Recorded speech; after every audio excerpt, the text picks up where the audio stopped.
I'm Kyle, And I'm Olivia. and we're Drivin and Vibin. We're two Alabama natives traveling the country in our 16-foot fiber stream camper. Our goal is to live simply and deliberately as we connect with the world around us. And today we're here in Casa Grande, Arizona, to talk about how we prepared for full-time life on the road.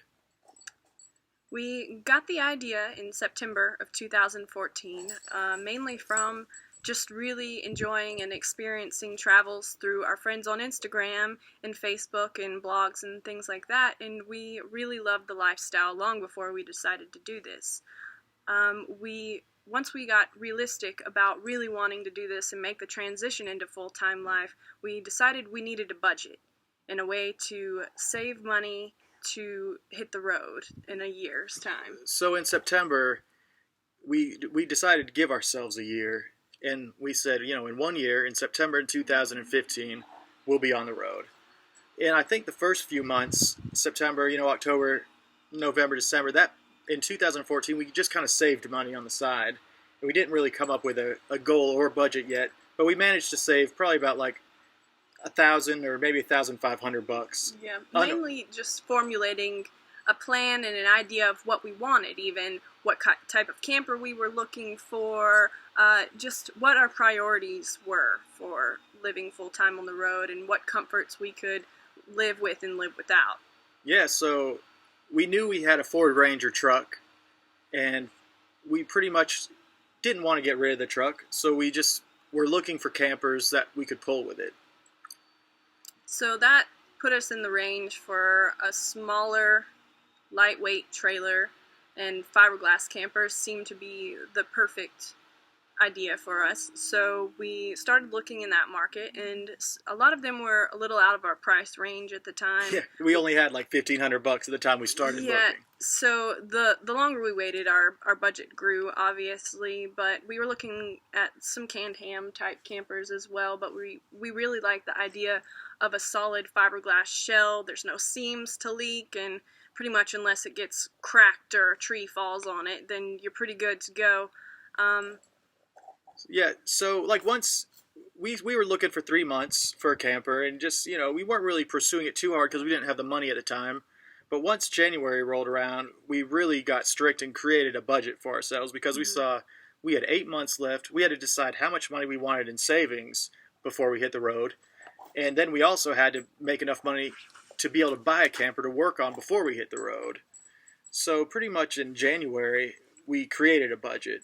And just what we felt comfortable with. We just wanted something to fall back on in case any type of emergency arose. We didn't have a huge savings built up when we decided to do this, and we took a few small steps to save a lot of money, especially not eating out anymore. We were eating out multiple times a day and just throwing money away in ways that were so easy to conserve. We set a budget for when we went grocery shopping to cut down those impulse buys, and we were amazed at how much money we were saving and way exceeded our expectations. Yeah, pretty much because we had 8 months and we wanted to leave with $8,000, we had to pretty much save $1,000 a month.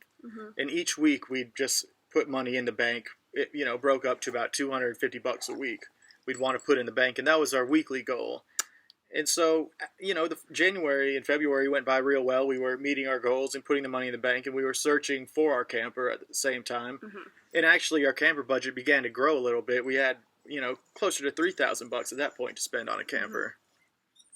Which, a lot of people worry about getting into this lifestyle because they don't have a lot of money, but we're here to tell you that it's possible. Yeah. As long as you set your mind to it, you can achieve pretty much anything. We both had jobs in the service industry, so it wasn't like we were making tons of money. But our busy season was coming up, so we were still saving good money in the off season, and as soon as summer rolled around, we were doubling our estimated goal to save every week. So, and, you were working as a full-time musician, and, tips are better in the summer as well, and I was working at a restaurant, same deal there, and I picked up a seasonal job working at a blueberry farm for a few months, so we were just really working our butts off to put as much as possible in savings, with the light at the end of the tunnel being that we could live full-time on the road and work for ourselves with our Etsy shop, which was just a hobby at the time, basically. So, like, one of the keys was that we were having, because we had a goal, we created multiple sources of revenue. I was picking up solo gigs in addition to the duo, which was my main source. Olivia was working at the blueberry farm as well as the restaurant. In the day, working at the restaurant at night. And we had our Etsy shop, which wasn't doing awesome at the point, but we were still pretty much putting all of the Etsy money straight to savings as it came in. So, we spent another 5 months after, January, February, March, April, really sticking money away. And we finally got our camper, the Fiber Stream, for $3,500. Yeah, we stumbled upon an amazing deal. We had actually seen it once already listed on Craigslist, and it had been taken off, and we were really bummed. It was really cool, really fit everything we were looking for as far as weight and size and style and everything like that. And it appeared a few months later. It had been taken off for some family issues or whatever, and it was well beneath our budget at that time, so it worked out perfectly, and we had a little extra money to put into it and really to make it our own. Yeah, once we bought the camper, we had money left over. It was getting into busy season. We were able to save money, and we had an awesome friend who let us bring the camper over to his house. He had a wood shop and a metal shop, and it was somewhere we parked it for 6 months and just worked on it, day after day.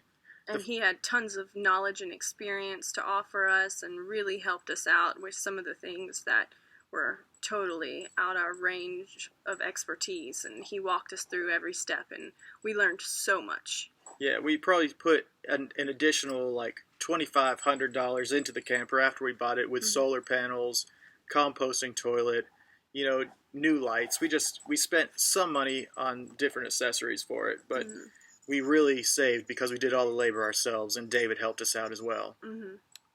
So, as the summer continued and we worked, we just kept saving more money. And working on the camper and our little bit of downtime. We weren't spending any money because we were so busy. Yeah, we were busy all the time, and we had a goal, and we were spending every minute working towards that goal. And with the concept of ultimate freedom looming ahead of us in the future, it wasn't hard to stay motivated. Yeah, and by the time September rolled around, we had exceeded our goal of leaving with $8,000.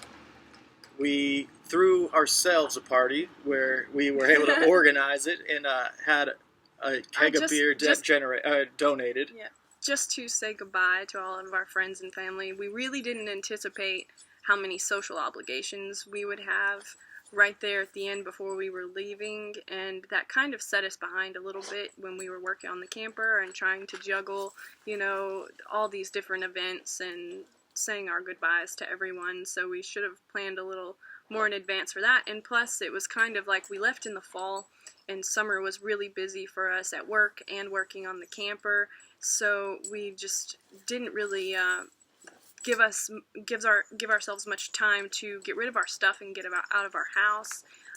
We came down to the wire on that, and it really helped. My sister came through in the end and really helped us finish hauling everything out and finding homes for all our stuff and donating, and it was a relatively quick process. We didn't have a whole lot of stuff to begin with. With better planning, though, we could have had a large yard sale and made a few extra $100.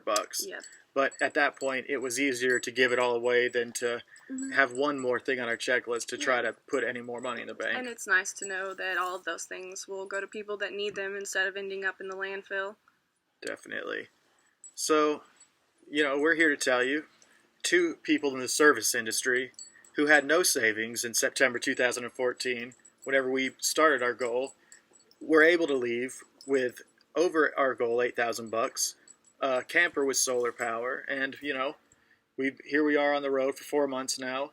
We've dipped into savings a few times, mainly in the first month, but after that, it's been easy going. Definitely, and we've enjoyed every minute of it, and really, our Etsy shop has made this a very enjoyable process. Finding a way to work remotely on the road isn't as hard as it seems. Etsy may not be for you, but there's lots of jobs that offer remote positions, and it just really depends on what you want to do and what you're interested in, what your skills are, and there's tons of resources out there to find a way to apply that in a traveling lifestyle. Definitely. We travel almost every week and see awesome new things. And our Etsy store brings in a maximum of $2,000 a month. So, we're able to do this on $2,000 or less a month usually. Mm-hmm. And as Olivia was saying, there are tons of opportunities. We just remembered today by one of our friends, Anna, said Flex Jobs is a great resource where you Mm-hmm. can find, remote work jobs. Mm-hmm. It does cost like a monthly subscription, I think, but she found her job in the first month. So it's a really good resource as getting good results quickly. There are free resources out there as well, and I don't know much about those, but it really just depends on if you've made up your mind to do it, you'll find a way to make it happen. Definitely. And we'll talk about our monthly budget later on in another video post. But, we are interested in ideas of making money from the road other than Etsy in the future, Mm-hmm. as far as work camping goes, volunteering for Yeah. free hookups. There's lots of things that we're very interested in so we can start saving money again rather than just spending. And to gain experience, and there's a lot of different avenues we would like to explore as far as different ways to make money on the road and how to expand into other areas, and we just really want to let it evolve naturally. And if we are interested in something, look into it. There's a lot of people out there talking about their experiences doing these things, so you can really feel it out whether or not it's for you or not before you make the commitment to do it.